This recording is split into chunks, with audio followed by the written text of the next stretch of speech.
Hello everyone, আসসালামু আলাইকুম। কেমন আছেন সবাই? আজকে আমার খুবই প্রিয় একটা ভর্তা রেসিপি শেয়ার করব। শীত চলে এসেছে, বাজারে টাটকা প্রচুর সবজি, আর শীতের দিনে সবজি খেতে কিন্তু ভীষণ ভালো লাগে। আমি একটা বেগুন নিয়ে নিয়েছি, হলুদ, লবণ, মরিচ দিয়ে একটু মেখে নিয়েছি। সাথে একটা টমেটো দিয়ে দেব, 3-4টা কাঁচামরিচ দিয়েছি। কাঁচামরিচটা একটু ছিঁড়ে দেব। কয়েক টুকরা রসুনের কোয়া দিয়ে দিলাম। তেলের ব্যবহার খুবই কম করব, ভর্তায় আবার আমার তেল দিতে হবে, তার জন্য নামমাত্র তেল দিয়েছি আর কি।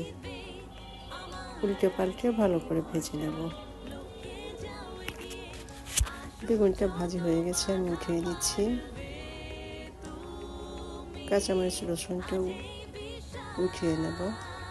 টমেটোটা আর একটু চাপ দিয়ে দিয়ে ভেজে নেব। টমেটোর ভেতরে যেন পানি না থাকে, পানি থাকলে খেতে একদম ভালো লাগবে না। সব কিছু আবার ভাজা শেষ হয়ে গেছে, ভর্তা বানাতে চলে আসলাম। টমেটোর স্কিনটা উঠিয়ে ফেলবো। এখানে আমি কয়েক টুকরা 3-4টা আর কি শুকনা মরিচ ব্যবহার করেছি। শুকনা মরিচ কাঁচামরিচের সমন্বয়ে ভর্তাটা করলে খেতে বেশি ভালো লাগে। এটা আমার পার্সোনাল আর কি, আপনারা বাদ দিতে পারেন। আমার কেন জানি মনে হয় শুকনো মরিচ দিলে ভর্তাটা খেতে বেশি ভালো লাগে, স্বাদটা অনেক বৃদ্ধি হয়। পেঁয়াজ কুচি দিয়েছি, পেঁয়াজটা আমি নতুন পেঁয়াজ ব্যবহার করেছি। সরিষার তেল সব কিছু দিয়ে ভালো করে মেখে নেব। টমেটো বেগুন ম্যাশ করে নেব। বেগুনের উপরে যে পাতলা আবরণটা থাকে, সে আবরণটা ফেলে দেব। আবরণটা ফেলে দিলে ভর্তাটা অনেক সফট হবে, খেতে বেশ ভালো লাগবে। আর ভর্তার ব্যাপারটা একটু সময় নিয়ে মাখালে ভর্তা কিন্তু এমনিতেই সুস্বাদু হয় অনেক। ভর্তাটা মাখানোর উপরেই স্বাদটা অনেকটা ডিপেন্ড করে।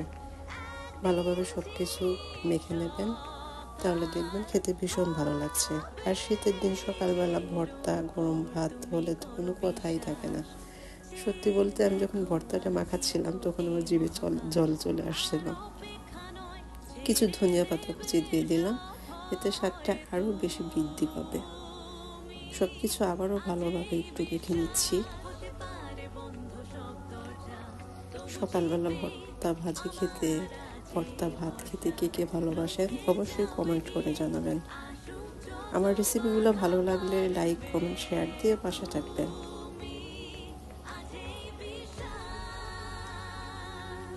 ভর্তাটা হয়ে এসেছে, মাশাআল্লাহ কতটা লোভনীয় লাগছে দেখতে, তাই না? ভালো থাকবেন সবাই, আবার দেখা হবে নতুন কোনো রেসিপি।